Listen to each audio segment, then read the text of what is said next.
What do you think? I think I'm just going to project, if that's all right with you. I'm Doug Frank. I'm your AV operator today.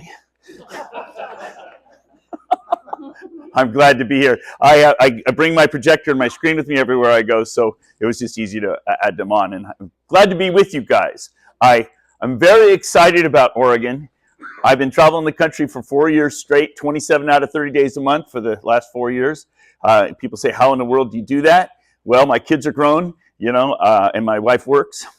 And that's how I can afford to do this, because I don't charge for any of my work. And I like it that the media calls me a grifter, but I don't charge. So I'm doing a pretty bad job at that, at grifting. And people just donate as I travel along, and that helps. And I'm not too much in the debt. But I'm just spending some of my retirement. But it's, I've been benefited. I'm a scientist. I'm a physicist. And I got to go, scholarships to go to college and grants because I was a successful scientist. And so it's like I'm paying back now. And I had the gentleman from Vietnam over here. Thank you for serving our country. This is my turn to serve my country. So I'm glad to do that. Anyway, I'm excited to be in Oregon. My volunteers who do my scheduling, I have 2 people that do my scheduling full time. I told them I want to make Oregon a priority. And I'm here for 8 days. And there's a reason, there are many reasons why. It's because I have a sense of the whole country since I'm always traveling. You guys have a unique opportunity right now. This is a special opportunity. I want you guys to jump on it. It's super important for the country, and it's your chance in Oregon to get out from underneath communism, okay? And I know you're there now. And I visited about 3 or 4 years ago, and I did 10 counties. That's when I met Jeff for the first time. Jeff Croft, good to see you, brother. And I got to tell you, when I left, I was depressed. This state is like there's this oppression, spiritual oppression, political oppression, communism oppression. You guys are like under this blanket. It's horrible, okay? And then I came back a year later, and I remember praying with Jeff at his church. You could feel there was a change. There's something happening here. And then last year, I met with multiple teams around your state, and they're like on fire. Okay, and as I came back this time, this place is coming alive. So I would just say that I am seeing a spiritual and political revival in your state. This is a great time for you. Seize this moment, because these things go in cycles, they go in waves, and so you're on the step up right now. So I encourage you to engage. The other thing is that I'm very excited about is because you guys have functioning teams here. So I have this thing I'll talk about a little bit later. I don't want to go too much into it today because it's a lot of detail, but I call it the 7 steps, and it's a collection of wisdom, basically, me traveling the country, learning how to take back our elections, to take control of our elections. And I've put together a bunch of 7 steps teams, and they are kicking butt, okay? I was with Polk County the other day. Anybody here from Polk? No, okay. Well, I was with them the other day reviewing, because the 6th step out of 7 steps is a peer review where somebody of my caliber comes in and criticizes all their work. Nothing goes public that doesn't get filtered. A lot of the early work that people have been doing, they rush out to the media, and it makes us look stupid because it's easy to counter. So I was peer reviewing, and they have done a magnificent job. They followed my instructions. It's refreshing. If this was the Army, I would just tell you what to do, and you'd have to do it. When you're working with the grassroots, a little slower, and they get distracted easily. And it's like my father is a famous fly fisherman in Montana, and so every time I visit him, he takes me fly fishing, and I'm okay. I mean, I can't help but not be okay because Dad's, I've grown up with my dad. But I'll be out there struggling, 11 o'clock, 1 o'clock, you fly fishermen know what I'm talking about. And I'll be, working some hole, and my dad will come up behind me and he'll just say, son, do what I tell you, okay? And what that means is he's not going to explain anything. We're not going to have a discussion. Just do what he tells me. And so I've learned, okay, I do it exactly, and boom, got a fish. It's like got a fish on. He's been doing this. He's an expert. He knows what he's talking about. If I just listen to him, I'll have success. I'm telling you, do what I tell you. Because I've been doing this every day of my life for the last 4 years. I've seen hundreds of teams fail, and I've seen hundreds of teams succeed, and I know the difference. And I want you to do what I tell you, okay? And you can learn the hard way. I'll see you a year from now, and you'll have to start over. or you can learn the fast way from everybody else's mistakes, right? Smart people learn from their mistakes. Wise people learn from other people's mistakes. So they call me the Johnny Appleseed of election integrity because I'm going around the country planting seeds. But really, I'm more like starting little bonfires and then throwing gasoline on them. But now I'm like cross-pollinating. I'm spreading the wisdom that everybody else is gathering. So it's not all my thinking. A lot of it is just gathered up the best wisdom from around the country. So anyway, you got good teams going here. I'm very excited about that. And you might not like this, but you have some of the dirtiest voter rolls in the country. And the good thing about that is it's super easy to prove that your elections are a wreck here. You know, in other states where they do a better job with the elections, it's harder to prove that your elections are a mess. Are you kidding? Your state's one of the eeasiest to show that your elections are a total wreck. And so that actually empowers you. You're under communism, okay? So here's what I've been running into as I travel the country. Trump won, woohoo, woohoo. Now we can go back to golf and fishing and we don't have to do anything. No, that's completely the wrong way to think. I like thinking in the World War II analogy. Trump's bombing Berlin, we need to occupy.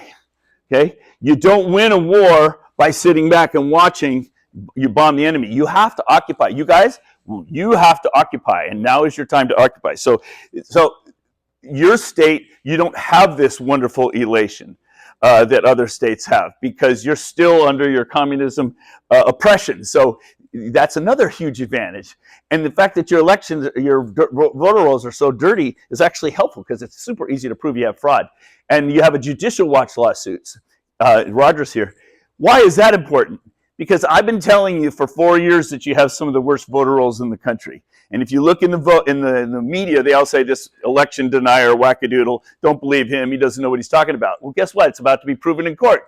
Exactly what I was telling you. So it's not going to just be the wackadoodle telling you. It's not going to just be you telling your neighbors. It's going to be proven in your own courts that your rolls are out of compliance with federal standards. Your rolls are out of compliance with your own standards. It's a horrible mess. So average, here's a number for you to take home. I'm going to show you a lot of numbers today. I don't want you to try to remember them all. Here's one to remember. Statewide, 1 in 3 of the people in your voter rolls don't belong there. Statewide, 1 in 3 of the people. Why is that a problem?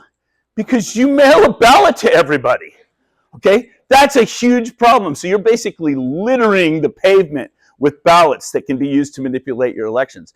If you didn't mail ballots out, if people were required to vote in person, it wouldn't be as big of an issue, right? Because you can have a dirty voter roll, but so what? You're checking each person coming in one at a time, and so you can protect yourself. But since you're just like mailing these ballots out to everybody, you're just basically giving away the election to anybody who wants to cheat. So that's a great thing that's coming along. This is funny. So this is my introductory stuff. So I was in Oregon, October. Coos County invited me up there, and it was a 3.5-hour debate sponsored by the county commissioners in the public hearing. And it was I gave my presentation for about 35 minutes, and then a Stanford professor, Justin Grimmer, made his counter argument, and then we had a 2.5-hour debate in public, all online. You can see it on YouTube. Yes, sir. What was the counter argument against what you said? I show the problems, and then he says it's not as bad as he says. And so what was okay? Since you asked, so we're gonna have fun this morning. At one point, the lead commissioner, Rod Taylor, I think is his name. Yeah, he said, and this was in response to Justin Grimmer's comment. He says, well, you say that, but the last time Dr. Frank was here, he gave me a list of addresses to knock on, about 20. He said, me and my wife went out and knocked on these doors, and the first 7 out of 7 doors that Dr. Frank gave us, every one of them had a fraudulent voter there. It's like, so we didn't even bother with the other 13 because obviously he was giving us the evidence, and that's all like on tape, and this is a beautiful thing. So, Professor Grimmer's student said, "Oh, we didn't look into that." I don't remember that. But you can. I mean, it was just. I think it was a slam dunk. I mean, it's like I show evidence and I show your own data. I think it's really important that you guys engage this yourself. Because imagine the difference. I heard Dr. Frank this morning. What a fun speech that was. We had a lot of time together, and he told us this and this and this and this. That's a great message. But you know what's a better message? I heard Dr. Frank this morning. He told us to get engaged. And when I knocked on a door last weekend, like they taught us, and I found fraud in my own county. See the difference? One is I spoke to Jesus myself and now I'm saved. And the other one is, hey, I heard about this guy traveling around through Israel, right? And it's when you have a direct experience with the fraud, it changes you. You get saved. You become converted. And now you're a much better, much more powerful messenger. So I encourage everybody to engage, and your local team will tell you how. But anyway, while I was there in Coos County, it was perfect. I don't know. I'm always in the right place at the right time. I think God has something to do with that. But I was there, and I was talking that very morning. Your governor announced that they were putting a stay. They're pausing your registration system in your state because it was proven that you were registering illegal aliens.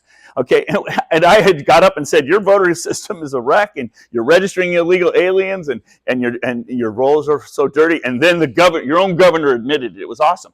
So the point I'm trying to make in this slide is multiple things are coming together here. This is a great opportunity for you. Most states I come into, I don't have so many tools to work with. You guys have got so many good tools, so do it. I finished yesterday a statewide voter roll analysis, and I'll be able to give you, before we leave, I have to give Ginger for your county. I've done your county. I'll show you some of the data for your county. Why is that important? Because I've made it so that anybody who's got Excel on their computer can look at their own voter rolls. I've made it simple for you. I did all the initial work. I've been doing this around the country, and not everybody's a data geek like me. And so I get all that work done for you so that all you have to do is bring it up on your computer and you can look in your own neighborhood. You've got tons of fraudulent and illegal voting. And it's easy to find once you have the tools. And so we're going to set you up with that. If you didn't have a lot of fraudulent and illegal voting, this would be a difficult argument. We could, you might say, we want to have no more vote by mail. And what if somebody says, well, but there's no problem? Okay. If there was no problem, well, then it's hard to argue, right? Now it's just a matter of preference. You comb your hair on the right, I comb my hair on the left. But the fact that you have tons of fraudulent and illegal voting, because of it, makes it easier for you to make the argument. So that's good. You also have several illegal systems and procedures. I've been in a couple of your court cases in the state. I was in Washington County a couple years ago with Tim Sipple's case, and Steve Jonkis was the attorney on that. And we proved in that, I'll just tell you one story. So what happened was Tim Sipple requested a copy of the voter rolls because I've been teaching people how to get the voter rolls, how to analyze them, and how to find fraud. And the county said, no, we're not going to give it to you, which is against the law because it's right in your law that the citizens are allowed to ask for it. But the county clerk, she's a charming lady. I'm guessing 70-ish. She's a little Asian lady, maybe 70, pretty white, pretty little lady. She's retiring a year later, and she was very defensive. And she's the county clerk. And she said, she in the witness stand, she said, everybody thinks she's not competent because she made a mistake. When Tim Sipple requested the data, she gave her a backup of her entire system. Instead of just giving her the voter rolls, she accidentally gave her a complete backup. When your Secretary of State discovered this, your state panicked because it exposes a bunch of things. And I'll show you the quote here in a minute. But the funny thing about it, well, funny, I don't know. She was very defensive. She says, everybody thinks I don't know how to use my machines. She says, I'm training by replacement. I'm retiring next year. She says, and I know how to turn the modems on, and I don't even need a password. She said that right in the witness stand. Okay, I mean, it's like, and the funny thing is the previous person had just testified that the machines couldn't go online because they were all behind an air gap. Well, then she just got right up in the stand and told everybody she turns the modems on behind the air gap. Okay, it was just crazy. But anyway, you already have so many evidences. It's like you don't even have to make the argument. Your state has already given you all the ammunition. A lot of states I go into, we have to hack into the machines to prove they're vulnerable. No, you guys have told everybody. You've already admitted it in public. It's pretty fun. So the other thing that's really happening right now and why this is such an amazing time is because by God's grace, we have President Trump as our president, right? Okay? And can you imagine this discussion if Kamala was our president right now? I mean, it's a completely different thing. And what's so wonderful as I travel the country, I mean, I'm persecuted a lot of places I go, right? But now it's like Trump is bombing Berlin. And so we can occupy. We have air cover for us. And that's a completely different situation.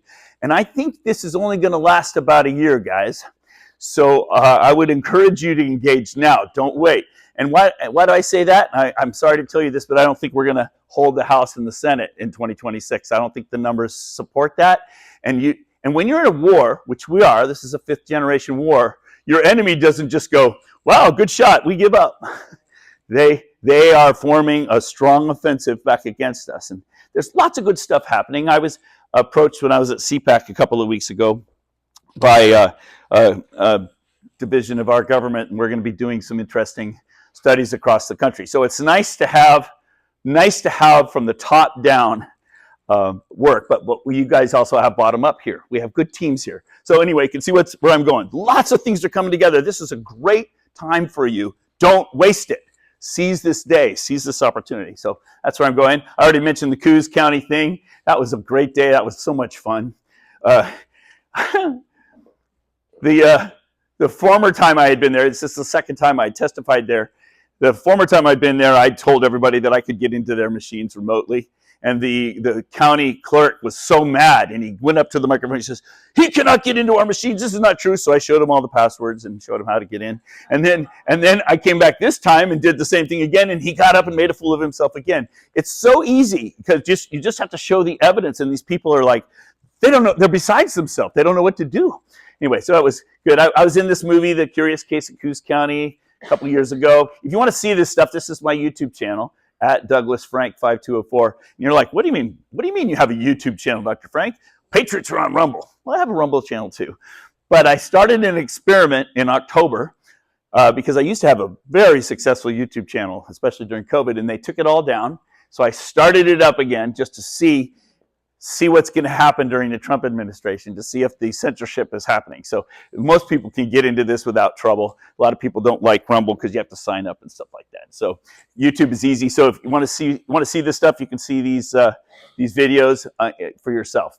Make up your own mind. All right, Polk County. I already mentioned that they have a great team there. They're kicking butt on the streets, doing demonstrations with flags. You guys are an open carry state, right? I'm hot. Can I take my coat off? So I'm from Ohio, and Ohio is a constitutional carry state, which means that I can carry my loaded weapon with me anytime I want, anywhere I want, except the school zone right now. That's the way they have it set. In my car, anywhere. I can carry it concealed. I can carry it open. But I always carry it open, and I have a big old 1911 ugly-looking 45. And I wear it big and obvious everywhere I go, because the principle is you either use your rights or you lose your rights. And I love it. Every time I go to the grocery store, there are little kids that look up at that, with their big eyes. And you know how in a grocery store you go past each other multiple times? Every aisle, that kid goes by and he asks me a question, And by the time you get to the last aisle, man, he can't wait to be 18 so he can have his gun too, right? This is why you need to be using your rights. And if you're an open carry state, get your guns out and start carrying it, because your government's going to take it away from you if you don't use it. Right now they're trying to do that in Colorado. They're trying to take away open carry. And so I'm going to be there in 2 weeks. And everywhere we go, we're going to have two speeches. We're going to have me about elections and another guy about Second Amendment stuff. You guys need to seize this moment. Don't let them take it away from you. If you do, you're in trouble. Anyway, so the reason I mentioned that is because some of these guys out here are carrying guns. And the reason is not because those sweet ladies need protection. They're probably packing too. The reason that you're carrying guns is because you look as MAGA and redneck as you can. And that gets the cover picture on the newspaper that night, okay? So you're spreading the word. Yes, sir, brother. Someone asked me once why I carry. Yeah. Because the cop is too heavy, and he takes too long to get there. But I like that.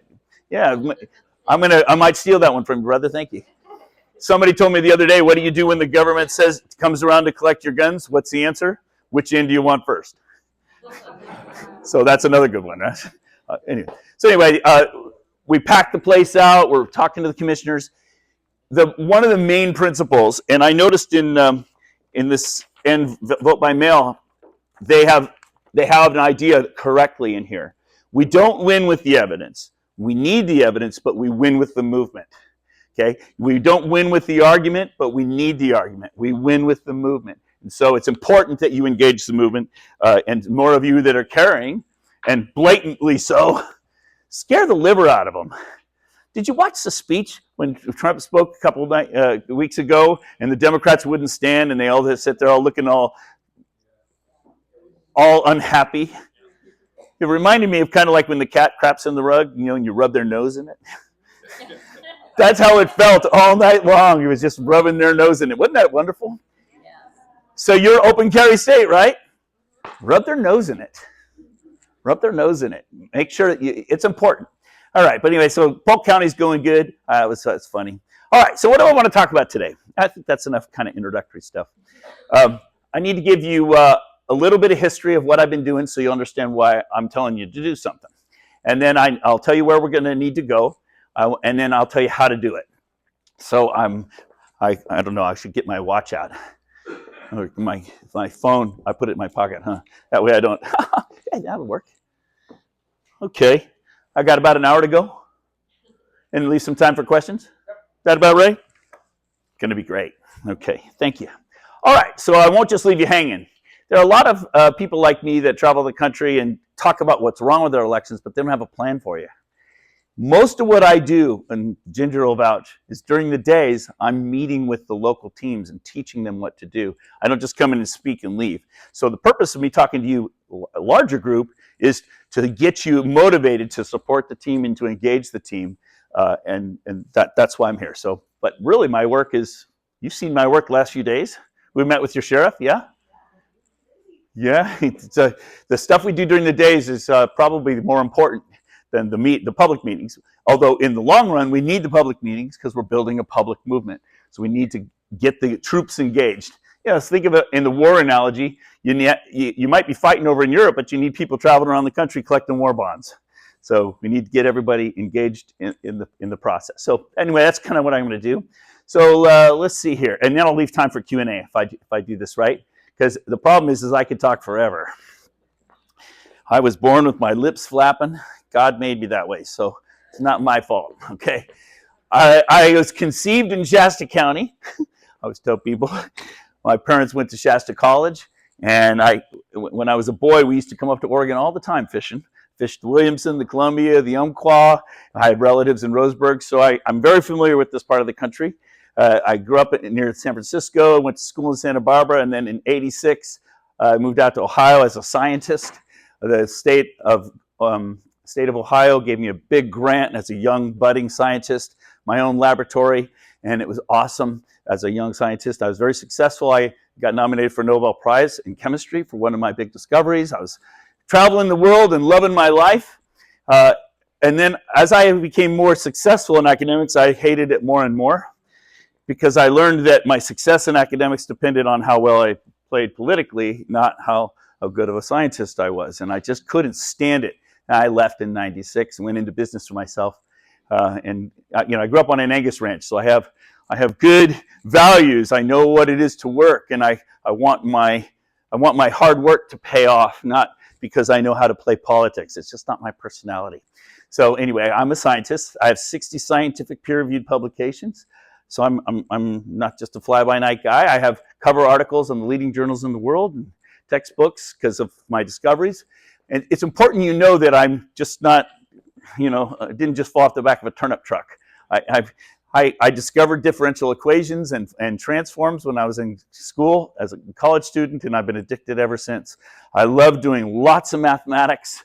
My favorite thing is to give me a data set. I drool when you give me data because I can't wait to get in there and analyze the data. That's my favorite thing, and I've done a lot of that for your state. So anyway, that's who I am. I live near Cincinnati, and Springfield was in the news lately. You've all heard about Springfield. That's right around the road. That the dogs are all leaving. There's a large exodus from that area. But now that we have our president in place, he's been doing so we're safe now in Ohio. So I think we're sort of safe, but the other day I went to Vivek's announcement. He's from about 20 minutes from where I live, and he announced he's running for governor, and I went and brought my daughter, and we watched him, and I don't know if I'm very impressed with him. And now that I know Trump personally, and I've hung out with those guys, I got to be with Elon a little bit, so I have a sense for their personalities. You realize Vivek was kicked off of Doge, right? Yeah. Mm-hmm. So I don't think he's my guy, even though I might be stuck in one of these lesser of two evils thing, which you guys are used to, but we'll see. Anyway, so I'm from that part of Ohio. All right, I became nationally famous because I was modeling COVID all over the country. I was tracking how many people were dying in every county in 30 countries in every county, and I was modeling it with differential equations and transforms. It's my favorite kind of mathematics. So everybody knew how I was, and then after I predicted how many people were going to die, and I was right on the money. We can talk about that later. I talked a lot about vaccines because I was I'm an unusual person. I'm a very unusual person. How many people do you know that have been modeling elections for 40 years, modeling epidemics for 40 years, and is an expert in mRNA technology? Okay, I'm a very unusual mix. But can you imagine what 2020 was like for me? So it's like I was like the guy for that moment. It was crazy. So anyway, after the election happened in 2020, and Doug Mastriano got up and said, hey, we're going to have an audit of our election in Pennsylvania, I was invited. I was one of the 6 people to do the state audit for them. I was invited by the legislature. And honestly, I had predicted that Trump was going to win the election. I was shocked he didn't, but I didn't really understand what was going on. I knew something was wrong, but I was given access to everything I asked for. It's the only full forensic audit in the country. Maricopa wasn't even close. Pennsylvania, I got to see anything I wanted to see. So I got to learn a lot about behind the scenes, behind the curtains, what's going on in our elections. And so then once you see it, you can't unsee it. And you realize, my goodness, my country's in horrible shape. And I started analyzing other states around the country.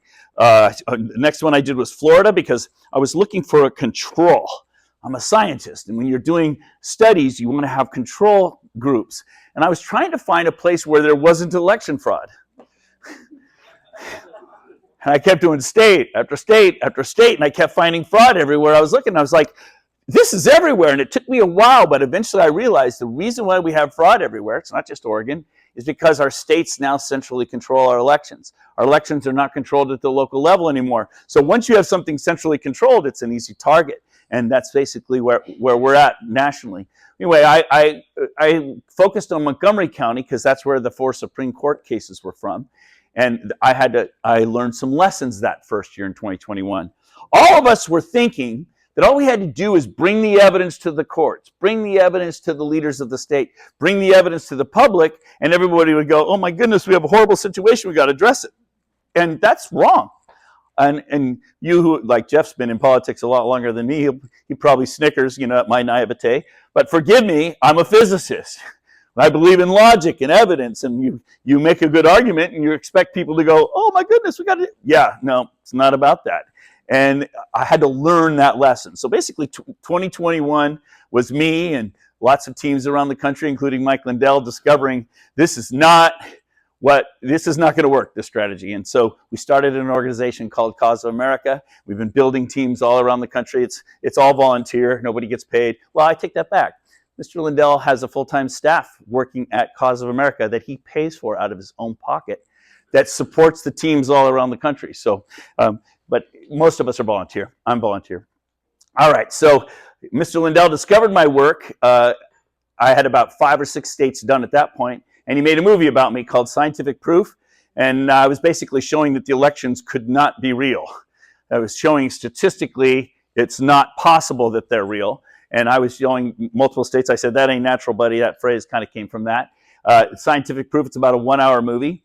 And it's a whole story to that, but I'm trying to give you a little history. He had another movie, Absolute Interference, where 30 minutes of our interview was there. So about an hour and a half worth of me he featured in the early days. And the reason he did that is because he had all this electronic recordings of the elections being hacked, but he didn't know he didn't have information about what was happening when they were hacked, just that they were hacked.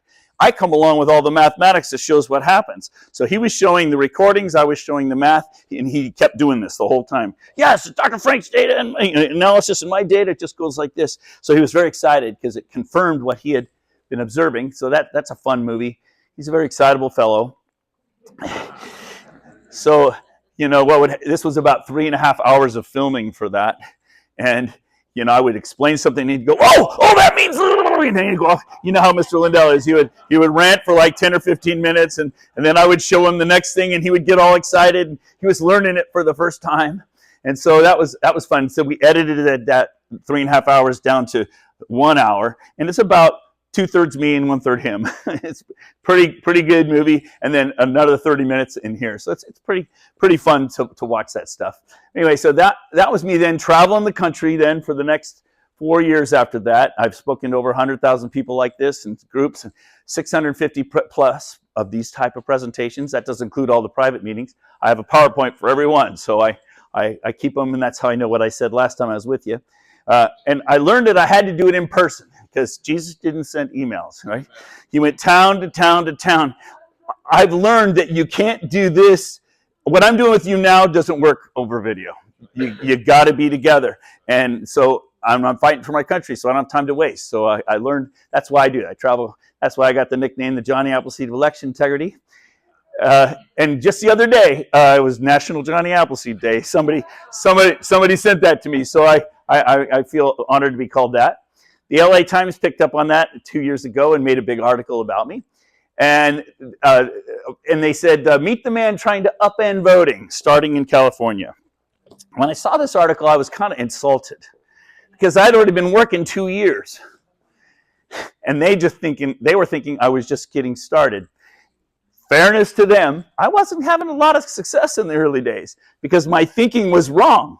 I was thinking I'm going to save the world with math. I'm going to save the world with logic and evidence. And it took me a while to catch on to the fact that that's not how we're going to win. And about a year it took me. But fortunately, California, similarly to you, are under communist oppression as well. And when I first started going to California, everybody was saying, why are you going out there, Dr. Frank? You're wasting your time. That place is gone. Well, like you, because of the oppression, there are all these patriot groups awake at the local level. And all I have to do is go in, find that patriot group, give them the tools they need, and we're on fire. And we got 3 places especially. We should have 5, but 2 of my teams ran into obstacles recently. We have 3 places in the state that are on fire. You might have heard about Shasta County. Shasta County in 2023 voted out their Dominion machines. Okay, and how do we accomplish that, right? But it's an ongoing war. We make 2 or 3 steps forward, and then we lose a step, and it's an ongoing war going on there. We took over the county supervisors. We got a majority there. We got the clerk fired and all kinds of stuff. We're having a great war there. It's fun. The state launched a recall. The state launched a recall election against one of the commissioners. The state paid for that, which we survived. And this is a war. It's a real war. And then just last year in April, Huntington Beach, 400,000 voters there in that city, announced they had a vote of their city council. They announced that starting in 2026, they're running all of their own elections in person on one day with photo ID and signature, and they're going to have paper ballots and hand counting. And when they announced that, the state's like, you can't do that. And they said, yes, we can. Right here in our city charter, signed off by the state, it says we can run our own elections. Okay? And so you guys have home rule counties. Oh, have you read your own laws? What I've learned is a lot of places I go, people don't even know their own laws because we've forgotten something. We've forgotten that we're the government, that they aren't the government. We, the people, are the government, but we've been for so long letting other people teach our children, letting other people run our elections, letting other people run our governments. Guess what? Now we're in a mess. Okay? So we have to relearn how to be the government again, we, the people. And that's what I'm really happy. So anyway, I was having so much success in California, that's why they thought I was just getting started there. But that's an ongoing war. But I've success in other states since then too. We can talk about that. Anyway, so as I was becoming popular, President Trump asked me to be his keynote speaker for his first rally after being out of office. It was in Wellington, Ohio. And he said to me, Dr. Frank, explain to the world how they're stealing my election. And so I got to get up and give a presentation to the whole world. It was awesome. There were about 20,000 people there in attendance. And of course, then the world, got to watch too. It's pretty cool. So that's why ever since then, that's all I have time for. I just travel around doing this work. Everybody knows who I was. It was awesome. It was a frustrating day to me in some ways because it was the first event and there was all this security. People would wait in 6 hours to get in. It was hot. It was a Saturday afternoon. People drinking beer all day, listening to rock and roll.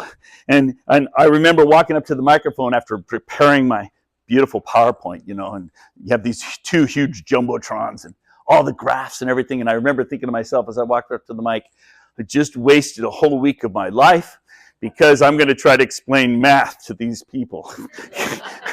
A whole day standing in the sun, right? But it went over great. It was so cool. It was the strangest thing to be talking to 21,000 people silent. It was eerie. They were like glued to the drum, and it's like everything I would say I could hear. Ooh, you get waves of like appreciation. It was like the best math class of my life. It was awesome.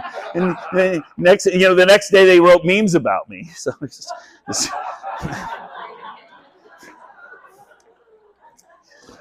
so I'm bringing you through a little history so you can understand my own growth, because I want you to catch up to me. I don't want you to have to learn the slow way. I want you to catch up to where I'm at. So anyway, I like Patrick Byrne introduced me recently. He and I did an event together, and he says, quote, Dr. Frank reverse engineered the algorithms they're using to cheat our elections. He's right. I did. And I had more information than a lot of people did. So it was, a lot of people are smart, but they didn't have the access like I did. But then he said this really important statement. He says, there are a dozen tools in their cheating toolbox, and they use whichever combination of tools works best in every situation. So you guys, I just have to say, I'm sorry, you had like probably the worst elections in the country, okay? Maybe 12 out of 12 of these things you've got wrong. Okay, so I love it that you're doing this and vote by mail. That's great. But 45 other states don't have vote by mail, and they're still a wreck too. So you got a long way to go to get your elections back. But this is another reason why this is a great time for you. Seize this moment. You can probably make a lot of progress quickly. That's just one part of it. So anyway, I like that way of thinking. It's like you go to the doctor and he says, you have a dozen tumors, okay? Well, you're going to die, right? Your prognosis is not looking good. And then he says, we're just going to take one of them out, or 3 of them out, or 4 of them out. And you're like, well, what about the rest? You're not going to survive unless you deal with all 12. And really the answer to dealing with all 12, and I was explaining this to one of the teams yesterday, you have to control every part of your election. You can't let anybody else have sole access.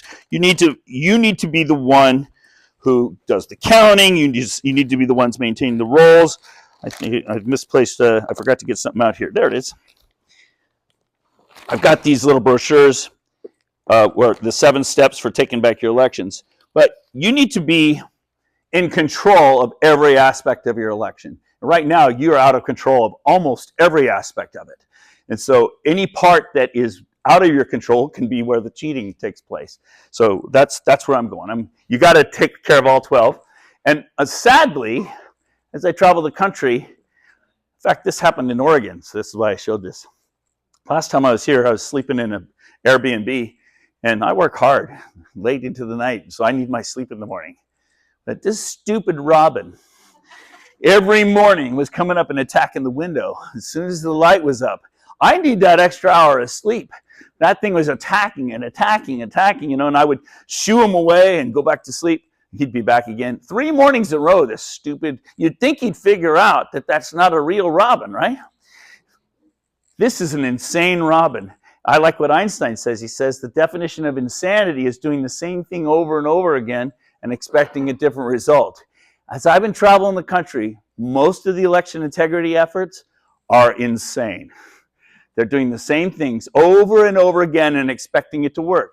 In your state, I love Mark Thielman, but he said, he's doing a lawsuit. I sat down with 2 years ago and I said, I've seen this lawsuit in other states, it's going to fail.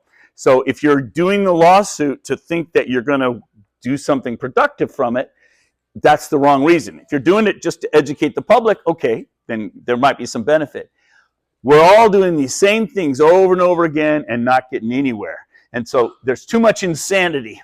So one of the reasons I'm here is because your state has good working teams. We're going to get together and we're going to do like you do in any good war.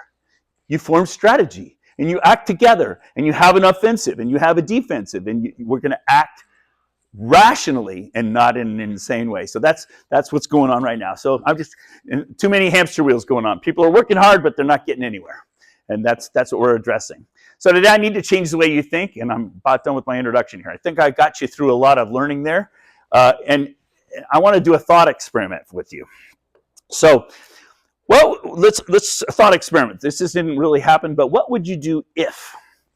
So what would you do if today Mexico attacked our country? We were invaded from the southern border. Well, so it's not completely hypothetical. What would you do if forces, say the Federalists, started coming across the border? What would you do? How would you act? What would you do? And a lot of times people will say, well, gee, Dr. Frank, I'd go grab my rifle and we'd go fight. And I would say, that's the wrong answer. Learn Spanish. That's sad but true. If you react, you lose. What you need to do is you need to form a war council. You need to meet with people in your community and you need to say, okay, where are we vulnerable? Where are we strong? What ammunition do we have? Where is the enemy weak? You need to make a strategy and you need to act accordingly. And sadly, too many people around the country are reacting. Oh, we found some evidence, and they just run out to the media, and they're just getting picked off one at a time. It's like individuals got their gun and went and chased and tried to beat the Mexican army. No, we need to organize. We need to act in a coherent, rational, strategic manner, and that's what I'm here for. When I leave this afternoon, we're going to be meeting with several of the teams. We're making a statewide strategy, and that's why we're going to win because of our strategy, not because we have one little piece of evidence. And all these different elements are going to come together, just like in a war. You've got air cover, you've got artillery, you've got snipers, you've got infrastructure, you've got all these different aspects of a war.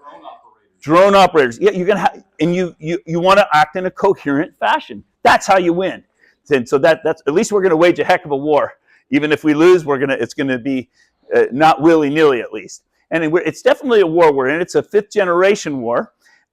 Yuri Bezmenov told us this 30 or 40 years ago when he defected from Russia. He says the United States is in a state of war, undeclared, total war against the basic principles and foundations of this system. And I don't have to tell you this. You live in Oregon. You already know that this is true. But it's national. In a lot of places, they don't even realize it. But you guys already get that. And one of the first steps is they call ideological subversion. And you guys have tampons in your boys' bathrooms. Yeah, I mean, that's pretty stupid. I grew up on a farm. I know the difference, between I used to put the boars in with the sows and the bucks in with the does and the bulls in with the cows. I know how all that stuff works. And isn't it nice that we have a common sense president who just signed an executive order making official that all official documents have to be male and female. There are only two genders. And he even made English the official language of the United States. So all this silliness, which is basically the result of ideological subversion. You attack all the basic principles of a society. Well, we're fighting that war. So that's pretty cool. And I could talk about this, but it's interesting because Yuri himself said, the best defense against ideological subversion is to bring the society back to religion. How about that? How about that? And so, so I encourage you to engage your churches. And if your church is not engaging this battle, change. Find a church that is. This is the time. And if you say, oh, well, our church, we don't want to do anything political. Well, yeah, explain that to Jesus, right? I mean, he went into the temple with his whip, right? And he took on the scribes, Pharisees, and hypocrites. And Paul and Peter went to jail in every town they went to, right? They were not compliant. You shouldn't be either. So step up is where I'm going. The Black Robe Regiment led the war. And I'll just finish this part with this idea, and I'll dive into some data with you guys. So this is what Lincoln said. He said, intelligence, patriotism, Christianity, and a firm reliance on him, that's capital H, who has never yet forsaken this favored land, are still competent to adjust in the best way all our present difficulties. So let's get our hearts right with God. Let's get our political minds going again. intelligence and patriotism, and I think that's where we're at. The key idea that a lot of people, I had to learn, because when I started this in 2021, I was flying around the country testifying before legislatures, showing fraud state by state, thinking I could fix this from the top down. I'd meet with secretaries of states and hack into their elections right in front of their faces, thinking that, gee, if I show them, they'll do something. We don't have one good secretary. Well, I take it back. We have one good secretary of state in the whole country, Chuck Gray from Wyoming. But as General Flynn reminds us, the solution is local action for national impact. So I don't want you to try to fix Oregon yet. Fix Benton County or fix your county. The battle is local. And one of the things we're going to be doing is we're going to have multiple counties coming out at the same time in a combined offensive. So we need you to do your work in your county. Don't worry about the legislature for now. You're not going to get anything done at that point anyway. So build a local action to your local war council, local strategy, and that percolates up to the state and national level after that. That's where we're going. All right, I think I'm ready to. Freedom is a fragile thing, and it's never more than one generation away from extinction. It is not ours by way of inheritance.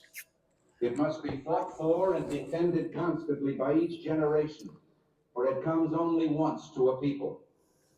And those in world history who have known freedom and then lost it have never known it again.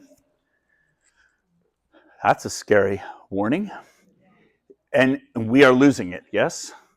And if we've lost it, we'll lose it forever. So let's seize this moment. I already told you that. I guess that's in there twice on accident. Sorry about that. Check this one out. Today's ceremony, however, 2017. has very special meaning. Because today, we are not merely transferring power from one administration to another, or from one party to another, but we are transferring power from Washington, D.C., and giving it back to you, the people.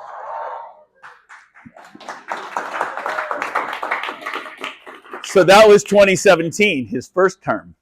And everybody was like, woohoo, we got Trump in office. Now we're going to go back to golf and the beach and our businesses. He said, here it is, folks. And we didn't pick him up on his offer, did we? Are we going to repeat that mistake? No. This time, this is it. We've got to start being we the people again. We've got to resume our civic duties. We've got to resume our responsibility. All right, I already said that. Okay, so yes, time to resume our sovereign duty. The Constitution makes us the kings. And my friend in Southern California, he says, is Urson Russell, he's in charge of Patriot Force down there. He says, we need to reintegrate our civic duties into our normal lifestyle. If we all spent an hour a week doing our civic duties, we'd have plenty of government. We wouldn't need anybody else. But the problem is we've all gotten lazy. We're letting somebody else do this stuff. That's our core problem. We have to deal with that. So let me set some current context, and then I think I've done pretty much on a lot of this. I've been catching up on, I like doing numbers like I mentioned. So during this break, right after the election, I caught up. I did a whole bunch of statistics on population because population is important to elections. And I needed to update all my databases. So if you haven't, I have a whole thing on life and death in America. I've done several lectures on science and faith. I'm a real Christian. I'm a scientist. People say, how can you be a scientist and a Christian at the same time? That's easy. It's the more science I know, the easier it is to be a believer. I've joined several movements around the country. Unfortunately, I have learned how much child trafficking and sex trafficking there is in the country. I had no idea how bad it is. And I'll just tell you one story about this so you can understand my perspective. I was in Central California recently at a church there called Glad Tidings Church. And they had a speaker in who is a Navy SEAL who leads these teams going around rescuing children. And pastor told him a story. He said, hey, yeah, 15 years ago, I had one of my parishioners who had been trafficked as a youngster. And he was kind of messed up in the head because of that. And the Navy SEAL said, where was that? And Dave says, oh, it was out on a barge in the San Francisco Bay in between Oakland and San Francisco. Navy SEAL said, oh, that's interesting. Maybe we'll look into that. The next day, the Navy SEAL called back Dave and said, this is 10 months ago, said, thanks for that tip. 807 children, thank you for the tip you gave me yesterday. Okay? Okay. Think about that. That's 15 years that's been going on, right? Right, at least 15 years. He said, 807 children, thank you for the tip you gave us yesterday. He said, and then Pastor Dave says, well, what about the perpetrators? And he said, there were no survivors.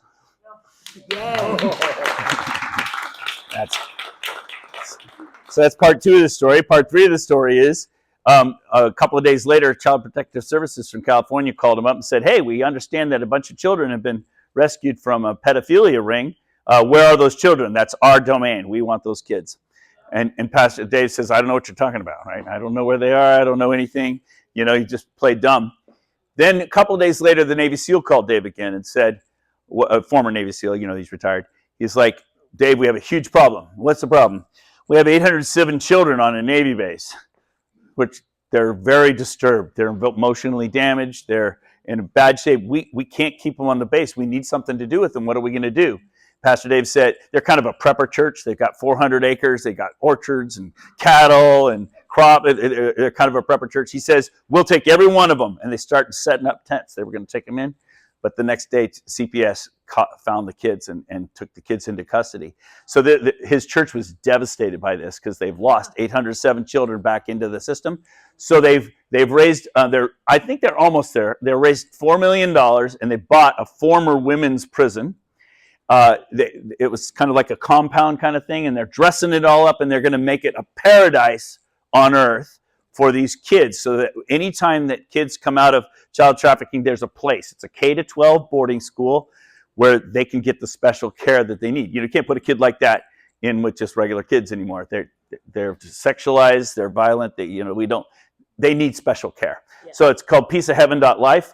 I went on and signed up. I'm giving them $100 a month. I encourage you to do the same thing. They're it's a great idea. So anyway, I've encountered this. I just told you one story. I've encountered this all over the country. Places you would never expect to find this sort of thing. Indiana, South Carolina. What's going on? Our country is pervasive with this. So anyway, that's what's going on in me. I already told you about that. Abortion is up. Most people are surprised when I tell them that abortion is up since the Roe v. Wade was reversed. It's shooting up. It's dramatically increasing. So anyway, I've been catching up on all my statistics. Oregon, you guys are a state, I guess. Let's see, what do you guys? You can do it anytime you want, I guess. There's no limits here. Let's see, where are you? Yes, there are no limits in your state. You can do anything you want. Yeah, it's so. Yeah, it's so it's anyway. I've updated all that stuff. I updated my stuff on global warming, as well, because I've been modeling climate since I was in 1981 in chemistry class, when the guy from Greenpeace came and told us that we needed to burn all the coal we could to stop the coming ice age. So back in November, this is the satellite record since we put our satellites up in 1979. I've been modeling the climate, and I gave a very simple model back in November, and I said, here's where we're at in November, and I'm predicting we're going to be falling. I said, we'll be here probably by March. And so I just thought I'd show you, because it's got to return back to the model. And sure enough, that we're exactly where I predicted. So I'm a numbers guy. Give me data. I love to crunch it and analyze it. It allows you to bring rationality to these issues. I think I've given you enough catching up stuff. All right, so what's next? What are we going to do next? I think you need to audit your voter rolls. And I didn't say clean them, because that's a waste of time. Your state's not going to clean them. You can do all the work you want. You need to know where you stand as a community. You need to start acting like the government. And I'm going to talk about that a little more. Another thing that's currently happening is the thing with Tina Peters. How many of you heard of Tina Peters? Okay, good. I'm the one who arranged that in April of 2021. So I've been intimately connected to that situation from the beginning. Well, when Mike was with President Trump 2 weeks ago, he had 90 minutes in the White House. We brought this to his attention, and President Trump looked over at 6 attorneys in the room and he said, "Get Tina out." So That's why the following week, the Department of Justice announced an investigation going into her situation. So that's good. So that's happening now. And Mike was at CPAC, like I mentioned. He got to speak to CPAC before he was whisked off to be with the president. Lots of good things. Mike was launching LindellTV.com 2.0. He's got the nice thing about the White House press room now is Mike has 3 correspondents there now. Every time there's a press conference, we have live correspondence, and you can watch it live on Lindell TV. So Mike has spent so much of his own money, he's kind of broke. So he's concentrating his efforts in just a few categories. One is Lindell TV. One is Vocal, VOCL, Vocal Social. It's outperforming Truth by a mile right now. I've got like 32,000 followers on there. It's a pretty effective platform, social media platforms like Facebook for conservatives. He's focusing on the Election Crime Bureau. That was more important during the election. And then the Lindell Offense Fund, if you want to help him pay for all this stuff that he's doing. And his message is 132 countries have banned the use of electronic machines in their elections. We have one of the least secure election platforms on the planet. How come other countries have banned all the machines? But we don't. And see, if you've been following me over the years, you know I don't talk much about machines. I think that machines are just one of the 12 problems. And I think if we focus I don't think you can do anything about the machines, but you can do something about the voter rolls because you have access to the voter rolls. And that's why I focus on that. And then, of course, Cause of America, that's the organization Mike put together to help us all out. All right, now I'm going to just kind of try to get to this stuff. Okay. Yeah, if you want to help Mike, buy his stuff. And when you do, use my promo code, Dr. Frank. And the reason why I want you to do that is because normally I would get a 25% commission, but all of it goes to the Lindell Offense Fund. I've set it up that way. So if you're trying to help him, you want to help him, use that code because the money all goes to him. If you want to help War Room, use the War Room code. If you want to help Seth, use the Seth code. But if you want to help Mike, use the Dr. Frank promo code. And I have an ulterior motive as well because it's kind of a game with me and Mike. You know, after this morning, one of you goes home and buys a pillow, right? And it'll show up as an Oregon sale, and he sends me a little text. You know, Mike doesn't own a computer. He runs his business on his phone with promo codes. And so it'll say, you know, Dr. Frank promo code in Oregon, and he'll send me a text. Oh, you're in Oregon today. So it's kind of a game for us. So I appreciate that. So, and I promise, Mike's the real deal. He's definitely a crackhead. He's got the worst case of ADD I've ever met. But he's the real deal, and this is how you know he's the real deal.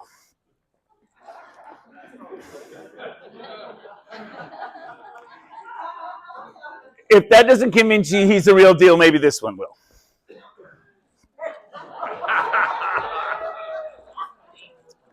Okay. So if you guys start building a team, we've already got a local team going here, and I'll support you. And I've been teaching them the 7 steps. We're not going to talk about that too much today, but the 7 steps teaches you how to take back your elections. You're already connected. We've already got connected. We're already forming teams now. If you want to help this team out, please sign up before you leave. Have you got a sign-up sheet for them? Very good. Let's make sure that you guys get a chance to sign up. And I joke about it, but if you'll build that team, I will come, right? I will come and help you. I've been doing this all over the country and teach the 7 steps. All right. I think I've done enough of this stuff. I've already covered what I need to there, and there. One of the things that comes up in a lot of states is people say, well, gee, Dr. Frank, our machines aren't connected to the internet. How is this all happening? And I mentioned that in the Oregon case in 2022, when I testified in that the clerk herself admitted she turns the modems on, but your own AG has admitted it in the restraining order against Tim Sipple. Even when systems are not directly connected to networks, they are vulnerable to attack through physical or wireless access. The whole argument of the court case against Tim Sipple was we can't let him share these data with the public because if he does, everybody will be able to hack into our machines. Does that tell you something? And by the way, that's illegal. It's illegal for you to have machines that can connect to the internet. It's in the EAC, Election Assistance Commission, federal standards. So anyway, all that kind of stuff is going to be dealt with. I usually have to give a whole section on that, but also in our election laws too. Yeah, and you're breaking your own laws. It's one of the categories I help people. So should you be trying to clean your voter rolls? And a lot of people are doing this as I travel the country. They're spending a lot of energy trying to clean. And I think that's a mistake. And I'm going to give you a couple of examples why. And then you'll understand. The first thing that happens, like I'm about to give you Benton County your copy of your voter rolls, all organized. First thing that happens is they look at it and they go, Dr. Frank, these are filthy. They're full of a bunch of names that don't belong here. We got to get these out of here. That's a natural impulse. But it's a waste of time because they're not going to take them out. Let me just show you how this works. So this is from 2017 up to 2023. I made this graph for Kentucky. And this blue line here, 3.5 million or so, is how many people are 18 and older, how many people are voting age over that period of time in Kentucky. And then the red line shows you how many people are in their voter rolls during that time. And you notice that the voter rolls are growing faster than their population. Got it? And then right before the 2020 election, it surged right past their population. They were at 105% of their population registered, like you guys. But this is Kentucky. I thought they were red, Dr. Frank. I thought they were Republican. I thought they were good. Red, blue, doesn't matter. Every state in this country is corrupt like this. It's not a good situation. Well, anyway, so Judicial Watch, this is why I'm bringing it up, sued them in 2019 because their voter rolls were so dirty and they weren't following federal standards. And it was proven in court that a huge number of people in their rolls were not supposed to be there. They took out the minimum necessary required by the court. I really should have been about 3 times that much that they took out, but they took out the minimum required. The ACLU countersued, and they put them right back in 6 months later, right before the election. So it was, in other words, it's proven in court that these people don't belong on the rolls, yet they're still in the rolls. Now, the difference from them to you is that you mail ballots to every one of these people. They don't automatically mail ballots to those people. So it's not as bad for them, but it's still bad. It just shows that their rolls are no good. And it's not just one county. I just give you an example, 72 of the 120 counties. Every county that's in red has more people in their voter rolls than they have people. A lot of times people think, well, it's just Multnomah County, Dr. Frank. Nope, it's your whole state. Wait till I show you. But I just wanted you to see an example. So going to court and suing them to clean up the rolls didn't fix it, did it? Okay. Judicial Watch sued Los Angeles County. And the verdict was in February of 2023. They had to remove 1.2 million people from their voter rolls out of 5.3. And you'd think, well, gee, they're cleaning it up. That's great. So I have copies of their voter rolls throughout that whole period of time. And sure enough, right after this, they had to remove those people. But within 2 months, that was my next copy, they were already full again with new non-real voters. Okay? So in other words, the problem isn't that the voter rolls are dirty. The problem is you're not in control of the voter rolls. You know, I don't know your Benton County clerk. I don't know. Is she a nice lady or a guy? It's Ortega, right? Morales. I was close. It was a Hispanic name. Pretty good. Okay? Morales. I don't know him. He good guy, bad guy. But I trust him more than I trust the state. And I bet you if you made him accountable for having a clean rolls, he'd do a better job. Problem is he's not in charge of your rolls. The state is. All he does is log into the state system. So even if he does a great job cleaning it up, the state system just fills it right back up again. You don't. It's like cleaning your kid's room. I think I got a picture of that. Yeah, cleaning your kid's room. You can spend all day cleaning your kid's room, but unless you lock the door, it's just going to get messy in 5 minutes. I saw your hand, brother. So, understanding all this, Yeah. how do you convince the younger generation who's never had to experience hard times, actually work for their money, that all this is going to happen when everything has been given to them and they happen to be the future of our country? So how do we convince them of all of these factors when they've never had to experience hard times or actually work for what they have? Tough one, huh? And for a whole generation, you let other people teach them and fill their heads full of mush, like Rush Limbaugh always used to say. And so that's a huge problem. I don't think there's one answer, but I'll tell you the first step, you have to re-engage. You have to become the government, you have to set the example, and you have to take back control. So, maybe you can't control the kids' minds, but you can control your feet and your hands. So I would say re-engage. What would you do if Mexico was invading us today? Would you try to convince the kids to fight? No, you'd engage. Yeah. I would suggest that they come to my house. Attaboy. I like this guy. All right. But anyway, so you guys are being sued. And the point is, don't expect that to fix your problem. But the good thing about it is it will show in court. So now you don't sound like a wackadoodle when you tell your friends, you know, it's proven in court that our rolls are dirty. And that's a brick in your favor. But you can also just say, and so did our governor. Our governor also admitted that our rolls are full of illegal aliens and that our system is not good. So I can show you stuff, and I'm about to do that, about your state. Yeah, here it is. Good. I know my presentation. Okay. So what this is this is from 1980 to present. Every 2 years, for all of your counties, how many people are in your voter rolls? And I got these data right from your Secretary of State website. So I'm not inventing anything. I'm just showing you the data. So here's Multnomah County up here. And they kind of dwarf all the others, right? You guys are in here somewhere. So this is the number of people in the voter rolls every 2 years for every election. And what I'm going to do is I'm going to put them all on the same scale. It's called normalization, so that you can see the small counties and the big counties at the same time. So here we go. And what you'll notice is back in the 80s, how many people you had registered was pretty random, county by county. But then in 2002, that's when HAVA happened, things started syncing up a little bit. And then in 2014, that's when your state took over the voter rolls for the whole state and centralized it. And notice what happened as soon as they did that. All of your counties all shot up together. All of your counties didn't all grow. All of your clerks didn't suddenly say, ooh, we're going to start registering people. This is your rolls being centrally controlled as a state. And so they're all surging. So this is just me showing you the data. I didn't have to, obviously that's not a natural phenomenon. That's central control of your rolls. I can do the same thing with turnout, election turnout in every one of your counties. And you'll notice it's interesting. You know, the presidential election, midterm, presidential, midterm, presidential, midterm. More people turn out for presidential than midterms. So there's a natural oscillation to the turnout in every election. I'll normalize that for you. I show the data, the raw data, on purpose because, you know, people lie with statistics. And I want you to see the raw data before I do anything to it so you guys will trust me. But notice that back in the 80s, how many people voted in every county was random.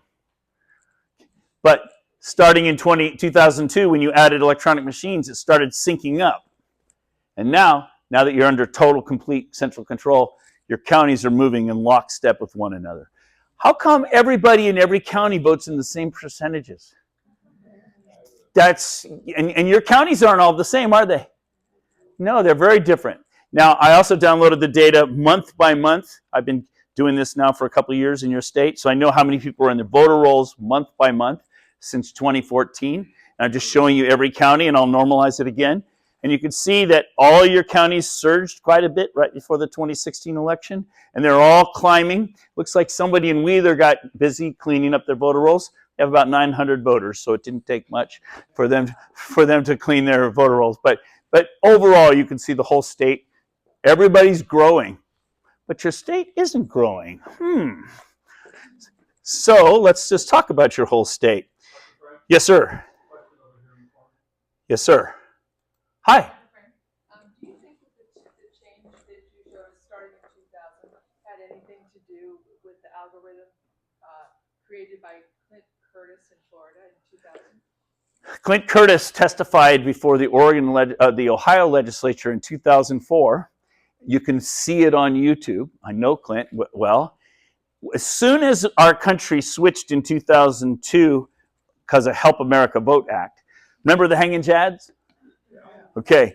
After that, the federal government said, we don't want that to happen again. We want everybody to switch over to computerized election machines. And all the states said, no way. That's expensive and it's not secure. We don't want to do it. So then the federal government said, we'll help you. Help America Vote Act, 2002. The federal government started giving grants to every state to pay for all the election machines. Why would the federal government want to centralize elections? I guess I can't imagine why. But anyway, they paid for it. And so now suddenly, new machines all came on the market. And guess what? They're all computerized, and I'm a programmer. And that's when Clint Curtis, who was hired by a Republican senator. Yes. And it's interesting because when I was doing my early work in Ohio, I was downloading all the data for all the elections in the past, and I had access to it. But all of the data for 2004 for the state of Ohio has been expunged. And that's Republican. That's a Republican legislature. Everybody thinks the Democrats are the bad people. The Republican Party is just as bad all over the country. I had no idea. I had to learn that lesson. Did I sort of answer your question? Okay, good. So here's your whole state. This is from 1960 to present.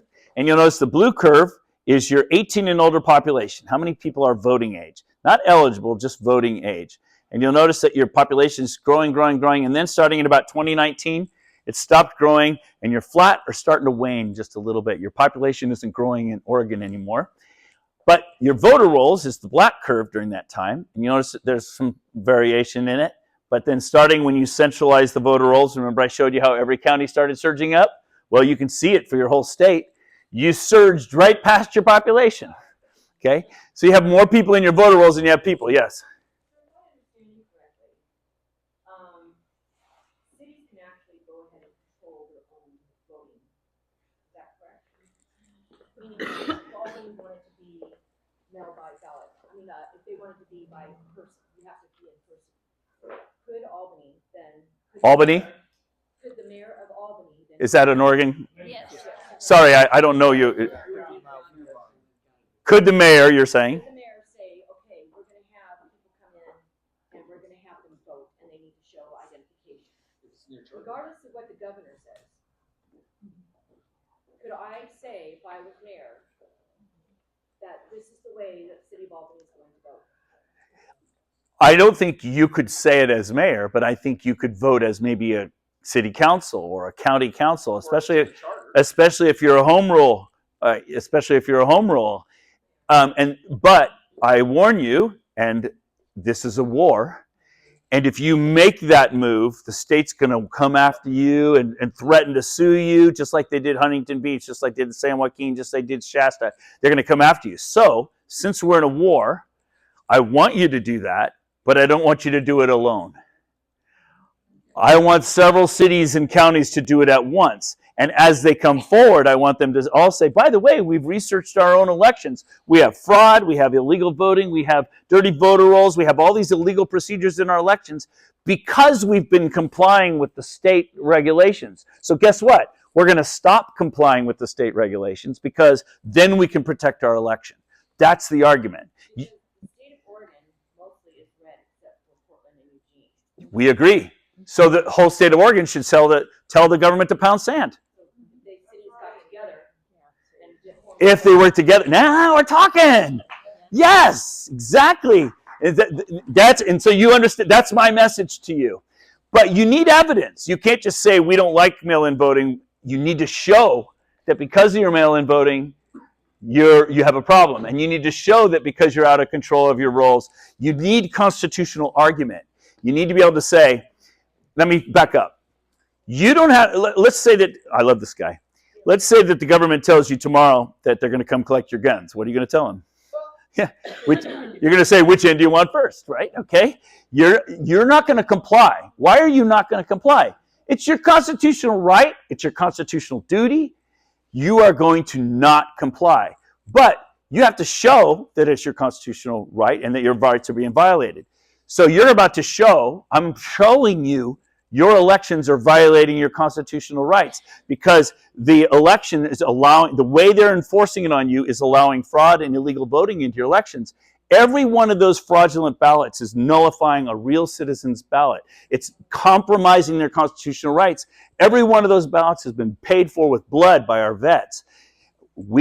Everyone needs to be protected, and right now you're throwing away those elections. So you're going to take it back, and you're going to tell the government to pound sand, but not just because you like your hair combed on the right instead of combed on the left. It's because your constitutional rights are being violated. So you have standing to stand up together and say, we're not complying anymore.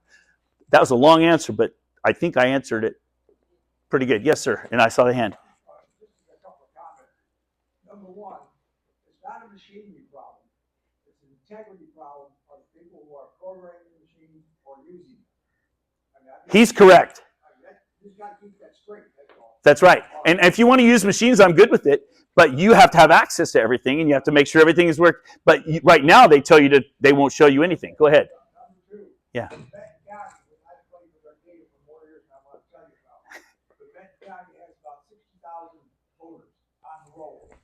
The population is about 90,000.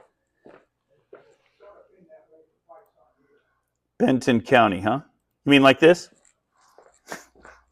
Keep going. Okay, I'm kind of assuming you've got some papers that back all this stuff up. I have data and evidence for everything I say or I don't say it. All right.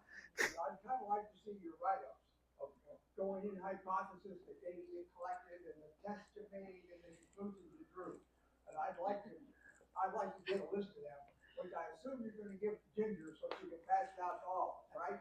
Get on the team, baby. How did I do? Did I answer your question sufficiently for this minute? Well, for now. But like I said, Because we're in a public meeting, right? I got a bunch of things I'd like to read. Let's put it that way. Yeah, okay. I'd like to do it in the next 5 minutes. Exactly. That's good. So how did Trump win?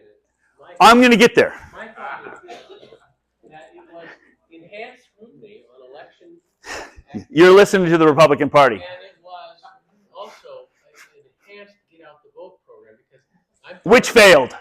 Well, no, I think it. Okay, I'm going to show you the data. Well, I was involved with a group called the Mighty American You failed. Strike Force. And we did knock on 340. I'm going to show you your data. Hang on.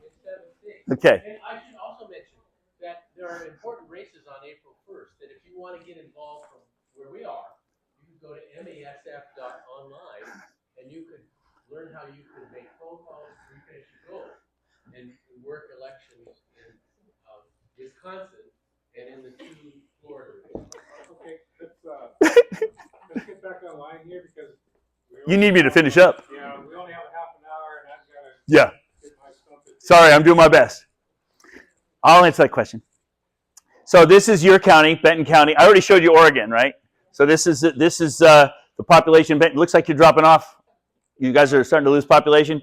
Here's your voter rolls, and you notice that after you added the election machines in 2002, suddenly your turnout suddenly jumped. Huh, interesting, huh? Why would counting ballots with a machine instead of by hand, why would that change the turnouts? That's interesting. Anyway, the reason I show this, though, is I can compare the trend of your population with your voter rolls. Your voter rolls are outpacing your population. Why are your voter rolls going up when your population is dropping? Here's your month to month, that gray. And you notice that your voter rolls suddenly surged all at once right before 2016. Yeah, your population didn't do that. That's them flooding the voter rolls with names that you can stuff ballots for. Hi, Ginger. Can I just comment that 2016 is when Benton County supposedly elected ranked choice voting. Yeah. Keep that in mind. Well, it's also okay. So we also have where anytime you go to get a driver's license or ID card, Yep. automatically enrolled. Yes. That's when that was in place too. That's that big spike. Okay, so let me show you. I've done analysis right down to your precinct level. Okay, so I'm just showing you the kind of the broad strokes to get so you understand what's going on. So this is from the 2020 election, and I just got the data Monday for the whole state after the 2024 election. So I'm going to be making an updated graph, but for now I'm going to show you the 2020 graph for the 2020 election. This is age across the bottom, from 0, birth, up to 110 years old. And the blue curve is how many people you have of every age in Benton County in the 2020 election. So it's obvious you have a university or a college here, because you have, if I were to compare it to, say, another county, like Lynn, they don't have a university there, so you don't have a big young group there. But let's get back to you here. So the blue curve is your population by age. The black curve is who's registered by age, because I know the age of every one of your voters. The gray curve includes who's considered inactive. So you don't mail ballots to inactives, you only mail ballots to active voters. Okay, so everybody under the black curve is getting mailed a ballot. The red curve is who voted in 2020 by age. And then the light blue curve underneath it is my prediction of who voted by age in your county. For those of us like you that are Excel geeks,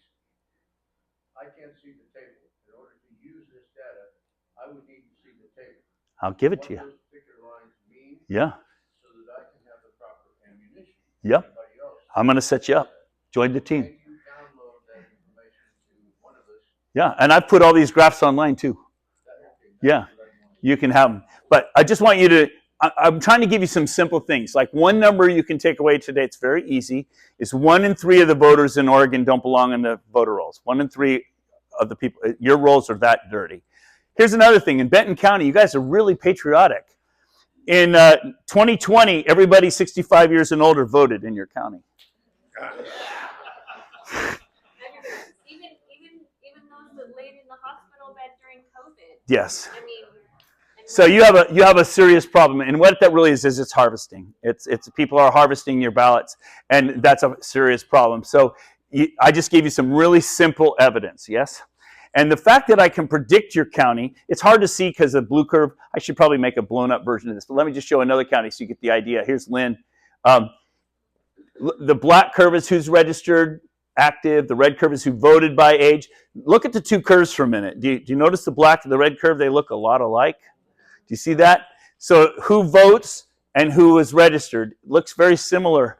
And if I assume that ratio is the same in every one of your counties, then I predict this light blue curve right here, and it's 0.998. In other words, I can predict. You didn't even need an election. I can tell you how many people are going to vote in every one of your counties by age and by precinct in a lot of them. It's crazy. It's not a real election. But notice they have the same problem. Everybody's voting. That's a. Now because I know I got a lot to cover. Let's talk about the 2024 election. How did Trump win? Yes. So I'm going to show you some context. 1980 to present. And I'm going to show you the number of Republicans who voted, the number of votes for the Republican candidate. So in 1980, Reagan had 44 million ballots cast for him. 1984, it looks like he had about 55 million ballots. So this is the number of votes for the Republican candidate in each election every 4 years. Make sense? 1980 all the way up to 2024. And people are always surprised when I show this, that they don't realize that the Republicans are so fickle. We're very fickle. We vote based upon our values. If we don't like the guy, we make a stand, right? Democrats are different. Democrats vote lockstep, okay? And there are a couple of things I want to point out. The way the Democrats vote, I put the names on to help you remember. But they follow trends. So you notice like the Democrat numbers just kind of steadily going up. There's a discontinuity when we added the machines. I already pointed that out. This is national now. And then there are also two other exceptions. This was in Hava happened. And there are exceptions, 7 million and 10 million. Obama's first term, he had 7 more million ballots than anybody would have expected. And Biden had 10 million more ballots than we would have predicted. And what really bothered me is last March, President Trump got up and gave a speech at one of his rallies. And he says, we're going to make the election too big to rig. We're going to go out there and register people to vote. We're going to chase ballots. So I went back to my hotel room and I did a bunch of calculations. Because I have all these data and I can analyze stuff. And I said, if we do a fabulous job of trying to be too big to rig, if we go out there and pound the pavement, knock on doors, the best we're going to do if we do a fabulous job is we'll increase Trump's turnout by 3%. How much did we go up? And I was telling this all over the country and telling everybody the best you're going to do is 3%. And you're up against 10 million fraudulent ballots. This is the wrong strategy, you guys. You have to deal with the election integrity. That's because your piddly little 3% isn't going to be enough to win the election. So I was pretty skeptical that we were going to win the election. But God gave us a special gift. I think he kept Biden alive. Okay? I think he kept Biden alive until the last... Is he alive? Yeah, I don't know. Well, at least the illusion of it, okay? He kept him alive, and then so that the Democrats got stuck with Kamala, who was a horrible candidate, a dud of a candidate, And so what really happened is it wasn't too big. Trump didn't win because it was too big to rig. He won because the Democrats didn't turn out. The Democrats lost 10 million votes. And let me show you where they lost them. Okay? So I'm gonna show you something. Yeah, fight, fight, fight. Way to go, buddy. Many people have told me that God spared my life for a reason.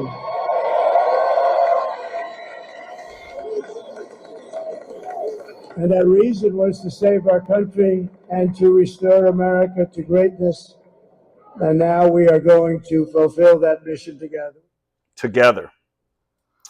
So you got to engage, right? All right, I'm going to keep moving forward because I need to finish. I'm having fun. The questions delayed me a little bit, but I hope you're having fun too. Here's that graph. You recognize what everything is here. Now I'm going to change it on you, so pay attention. Here's the Republican turnout, not the Republican Party turnout, the Republican votes for each president. I'm going to do something. I'm going to compress it. I'm going to squash it. See what I did? I squashed it. So the left bar is 1980 and the right bar is 2024. So you can see all nationally what we did. The reason I'm doing that is because now I'm going to show you that for every state. Every state. So Texas, 1980, how many people voted for Reagan? 2024 in Texas, how many people voted for Trump? See that? So you can see state by state how many votes there were just by looking quickly. It's a very easy way to see state by state how they're doing. And obviously it's going up. Now it doesn't control for population because the population is growing, so there are more votes for that. But at least you can see how many votes there are. And what you'll notice is there's some surprises. Like in Ohio, Trump got fewer votes in 2024 than he got in 2020. Fewer votes. Illinois, fewer votes. Indiana, conservative red Indiana, fewer votes in 2024 than he got in 2020. We can do this state by state. I can show you all of them. Here's Oregon. And you went down. You lost votes in Oregon. Okay? You didn't go up. Whatever you did, you failed. You didn't even keep what he got in 2020. We had no machine working. We weren't doing it. So, but you can see, in other words, those are the actual numbers. It's nice to see the actual numbers. When the Republican Party was saying, we're out there, we're scrounging up all these votes. No, they failed across the country. We didn't increase the turnout. 3% on average. Now show the 7 swing states. I'm getting there. Yes. We're in sync here. So here you guys, Oregon, yes, you decreased. Let me just go ahead and jump ahead. I can do the Democrats. And so let me find Oregon here. Where are you? There you are. Okay. So in Oregon, the Democrats lost more votes than the Republicans did. The Democrats lost more votes than the Republicans did. Trump didn't win. The Democrats lost. How about that? Okay? He didn't make it too big to rig. Now I can control for population by taking the ratio. I'll take how many votes there was for the Republican, how many votes there was for the Democrat, and I'm going to ratio it. So if it's at 1, then it was an even race, okay? And these are in alphabetical order now because it's a ratio. The other ones were in order of size. So, for example, in Alabama, Alabama's becoming more Republican over time, more Republican. But Alaska is becoming less Republican. Arizona's less Republican. Most of the states are becoming less Republican. And I didn't say less conservative. I said less Republican because they're not necessarily the same thing. So this is scary. Nationally, the Republicans are going down. Okay, and that's the situation. And we'll get to Oregon here, I think. Here it is. Here's Oregon. So this is your state. You still went down proportionally versus 2020 versus the Democrats. So you still performed less well relatively to the Democrats, but they lost more than you. You can just see it in the data. It's the evidence. So all this get out the vote stuff and chasing ballots didn't work. And as we've studied this around the country, anybody who voted early because TPUSA was telling them to do it, all it did was move votes from election day to early. And you don't want to vote early.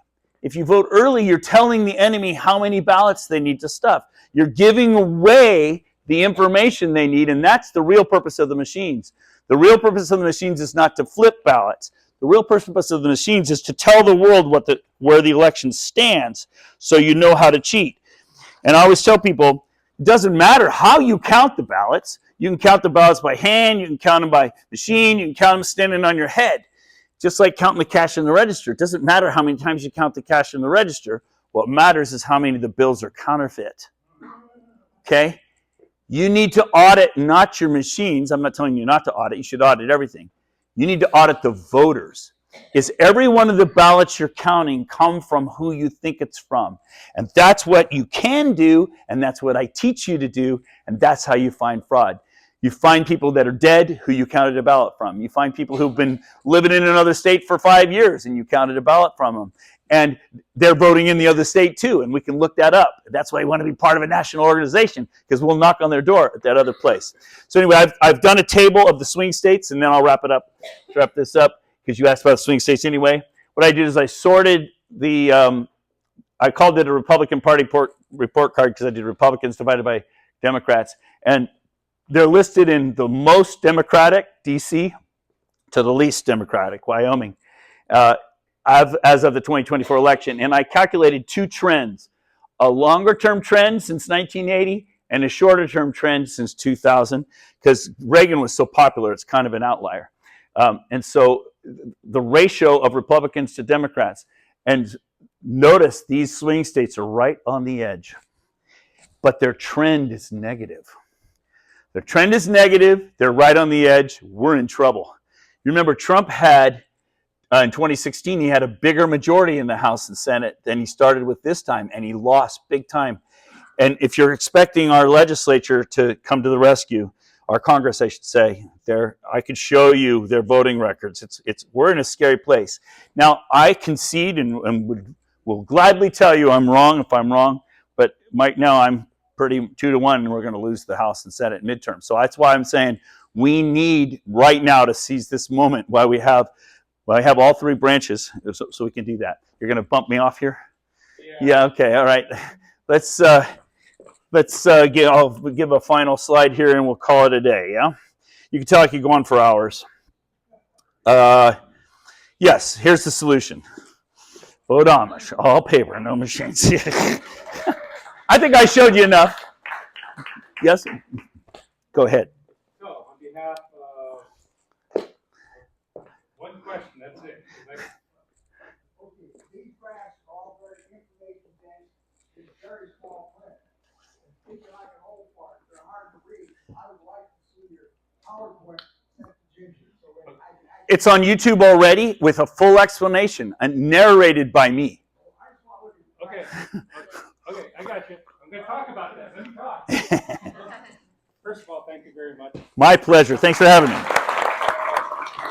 Thank you.